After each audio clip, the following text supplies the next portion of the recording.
Welcome, students. Let's continue the essay. On to the summit, we reach the top.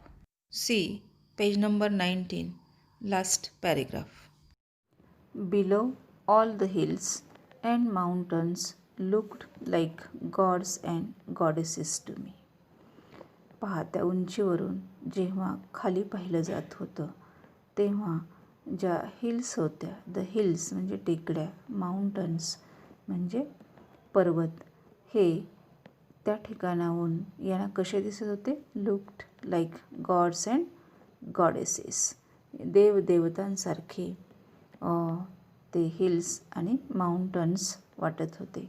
The planes म्हणजे पठारे किंवा सपाट मैदानी प्रदेश जे होते ते कसे वाटत होते? The plains below looked like so many broken pieces of the map, म्हणजे एखाद्या नकाशाचे छोटे छोटे तुकडे असे ते पठारी प्रदेश वाटत होते.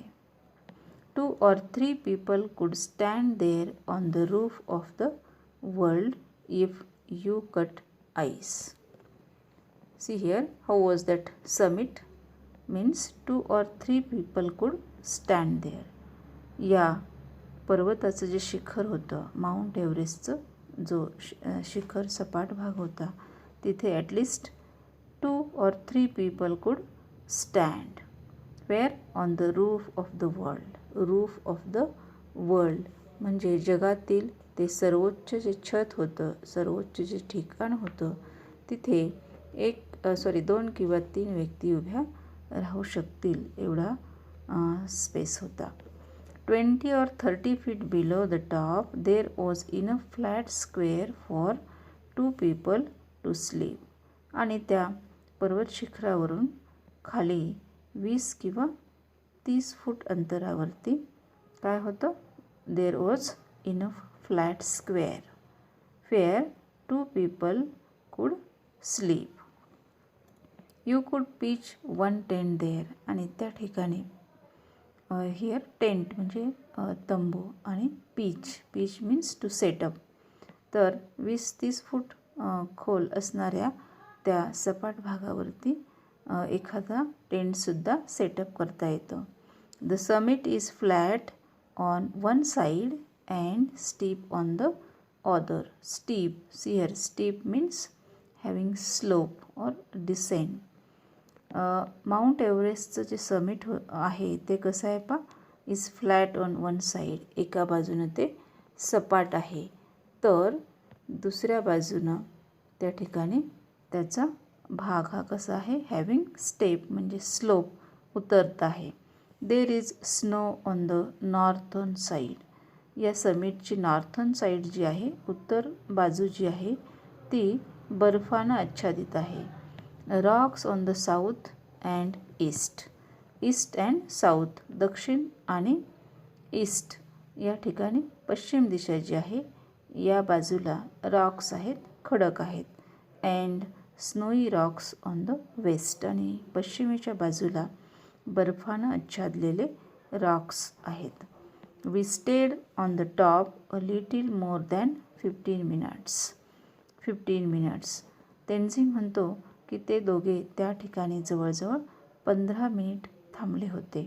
We were lucky that there was no gale means strong wind. आणि त्यांचं लक असं होतं की त्या 15 मिनटामध्ये किंवा त्यावेळेस तिथे जोरदार वारा वाहत नव्हता. Otherwise what happen? It would have swept us off. आणि जर वादळ असतं तर त्या ठिकाणी त्यांना त्या वादळामुळे इजा पोहोचली असती, किंवा या ठिकाणी स्वेप्ट ऑफ मीन्स ढकलून दिलं असतं, उडवून दिलं असतं वाऱ्यानं. My next thought was how to get down safely. And his next thought, आता त्याचं ड्रीम कंप्लीट झालं होतं, but he had another problem and that was how to get down safely. सुरक्षितपणे आपण आता खाली कसे उतरायचे हा प्रश्न त्याच्यासमोर होता. On the descent from the summit I was walking behind Hillary. See descent, on the descent म्हणजे खाली उतरत असताना, समिटवरून खाली उतरत असताना. I was walking behind Hillary means Tenzing was walking behind Hillary. I was following him and holding the rope tightly. Hillary was following here Edmund and holding the rope tightly. पर्वत उतरत असताना या ठिकाणी हिलरी पुढे आहे आणि तेनजिंग मागे आहे. And he was holding the rope tightly, आणि तो जो रोप होता तो टाइटली घट्टपणे पकडण्याचं काम तेनजिंग करत होता. And my determination was to make sure he descended safely. असं का बरं तेनजिंगनं केलं होतं? चढताना तो पुढे होता पण उतरताना मात्र तो मागे होता. बिकॉज हिज डिटर्मिनेशन, कारण त्यानं निश्चय केला होता. And what was his determination? To make sure he descended safely. Descend means खाली उतरणं. तर खाली उतरत असताना एडमंड हिलरी सुरक्षित राहावा, त्याच्या सेफ्टीविषयी, सेफनेसविषयी त्यानं विचार केला होता. I must say that the climb down was more difficult and dangerous than the climb up. See his statement that climb down was more difficult and dangerous. म्हणजे पर्वत चढण्यापेक्षा उतरत असताना त्या ठिकाणी कठीणता असते, धोके असतात, असा एक्सपिरियन्स या ठिकाणी तो व्यक्त करतो. If you slip down you would go into Kangshung glacier and there would be no trace left of you. See here Kangshung glacier. Glacier म्हणजे हिमनदी. Kangshung is the name of a glacier. या पर्वत शिखरापासून खाली खोल दरीमध्ये या ठिकाणी हिमनद्या असतात. या हिमनदीमधील बर्फ जे आहे ते हळूहळू या ठिकाणी पुढे जात असते. बर्फाचा आकार हा प्रचंड मोठा असतो. So here Tenzing says if you slip down, जर अशा या हिमनदीमध्ये तुम्ही घसरलात तर तुम्ही हिमनदीमध्ये जाऊन पडता. You would go into Kangshung glacier. आणि या पर्वत शिखरावरती साधारण माउंट एव्हरेस्टच्या ज्या खोल दऱ्या आहेत त्यामध्ये कांगशुंग ग्लॅसियर आहे. आणि या कांगशुंग ग्लॅसियरमध्ये जर कोणी पडलं and there would be no trace left of you, तर त्या व्यक्तीचा शोधसुद्धा लावता येत नाही. See the topic more caution needed. Of course it took less time climbing down but you needed more होशियार, that is caution, while climbing down though it is less time. म्हणजे पर्वत उतरत असताना जरी कमी वेळ लागला तरी बट यू नीडेड मोर होशियार. हिअर होशियार मीन्स अलर्ट और इंटेलिजंट. कॉशन म्हणजे उतरत असताना दक्षता ही जास्त घ्यावी लागते किंवा गरजेची असते. When I reached Camp 9, my first thought was. When Edmund and Tenzing reached Camp 9, see what was his first thought? Thank God we have been spared an accident, and if up to now there have been no accidents, I hope there will be none in future. See, this direct speech is the thought of Tenzing. He firstly thanked God as they have been spared an accident. म्हणजे खाली उतरत असताना camp 9पर्यंत spare means relieve from, म्हणजे त्यांची सुटका झाली होती. कशापासून? ॲक्सिडेंट. म्हणजे कॅम्प 9पर्यंत त्यांचा ॲक्सिडेंट झाला नव्हता. And if up to now there have been no accidents, आणि इथून पुढे होणार, म्हणजे इथून पुढच्या प्रवासामध्ये सुद्धा ॲक्सिडेंट होणार नाहीत असं त्याला वाटलं. I hope there will be none in future. I had always prayed to God and he had saved me. Tenzing या ठिकाणी म्हणतो, पूर्ण प्रवासामध्ये तो नेहमी देवाची प्रार्थना करत होता आणि देवाने त्याचे कायम रक्षण केले होते. At camp 9, Hillary and I were in no mood for any talking. म्हणजे कॅम्प 9वरती आल्यानंतर हे दोघेही काही बोलण्याच्या मनस्थितीमध्ये नव्हते. Means they were tired. We just attended to our own things. त्याने फक्त त्यांची डेली वर्क्स केली. We stayed there about half an hour. Camp 9वरती जवळजवळ अर्धा तास ते थांबले होते. We boiled some snow to make lemon water and drank it. त्या ठिकाणी पाणी नव्हते म्हणून त्याने काय केलं, ते boiled some snow and make lemon water and drank it. When we left, we took only our sleeping bags and left everything else behind in the tent. Camp 9 सोडताना तेनजिंग म्हणतो, त्याने फक्त काय सोबत घेतलं होतं, only sleeping bags. Otherwise everything that is left in that tent. From Camp 9 to Camp 8, where we spent the night, was an easier job. When they reached Camp 8, they spent the night there, and that was easier job for them.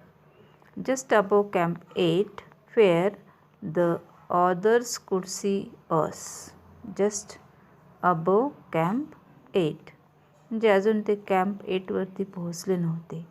थोड्याशा दूर अंतरावरती camp 8 होता. Where the others could see them. पण आता बाकीचे लोक त्या ठिकाणी त्यांना तिथून पाहू शकत होते. I raised my arm with my thumb up. CWF Noyce and WG Lowe saw us and their faces flushed with joy. Then Tenzing raised his arm with his thumb up.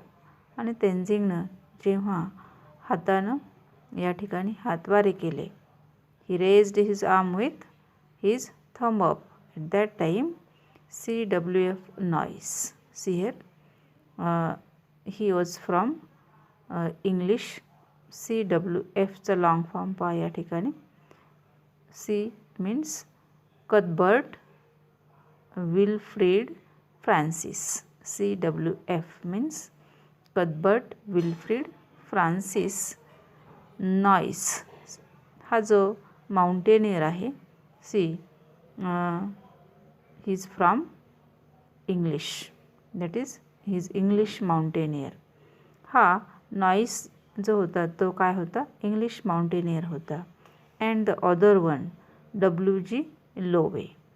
C here WGचा long form काय आहे पा, वॅलस George Lowe. त्याचं पूर्ण फुल name काय आहे, Wallace George Lowe. And he is New Zealand mountaineer. तो न्यूझीलंडचा माउंटेनियर होता. या दोघांनी त्यावेळेस they both were very happy. They saw Tenzing and Hillary and their faces flushed with joy. They became very happy. आणि त्यांचे चेहरे त्या ठिकाणी आनंदाने उल्हासित दिसत होते. I was able to tell them of our success. Here Tenzing was able means he was ready to tell them his about their success. As we got nearer to camp 8, Lowe came to meet us and came up about 300 feet with tea and coffee. See here, when they means Hillary and Tenzing got nearer to the Camp 8, at that time WG Lowe came to meet them, but he was with tea and coffee and he came up about 300 feet.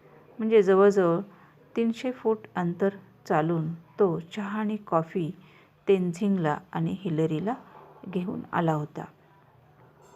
अनादर 50 feet down. We met Noise who brought us more tea. See here, another 50 feet down. आणि त्यानंतर खाली 50 फूट अंतरावरती जेव्हा हे उतरले, at that time they both met noise. या ठिकाणी अगोदर लोवे 300 फूट अंतरावरती चढून त्यांना टी आणि कॉफी घेऊन आला होता. त्यानंतर ते जेव्हा 50 फीट डाऊन खाली उतरले तेव्हा noise also came there with more tea. This tea smelled kerosene. त्यानं आणलेला चहाचा स्मेल हा केरोसिनसारखा येत होता. Apparently it had been made in a hurry. Apparently means it made in hurry म्हणजे त्यानं तो घाईघाईमध्ये बनवला असेल. And somehow some kerosene got into the welcome cup. आणि त्याच्याकडून कदाचित त्या कपमध्ये केरोसिन पडलं असेल. But I thought since the gentleman had taken so much trouble to bring it. See what was Tenzing's thought there. He thought that gentleman had taken so much trouble to bring it. पण त्या सभ्य गृहस्थाने तो चहा बनवून जवळजवळ 50 फूट अंतरावरती घेऊन आला. त्यासाठी त्यानं त्रास घेतला. हे काही कमी आहे का? I was going to enjoy it whatever the smell. Tenzing म्हणतो स्मेल ते केरोसिनचा होता वगैरे या गोष्टीचा त्यानं विचार केला नाही. आणि त्यानं आणलेला जो टी होता तो त्यानं काय केला, he enjoyed it from his heart. मनापासून त्यानं त्या चहाची टेस्ट घेतली. So in this story Tenzing Norgay describes some of his greatest experiences. Okay, thank you.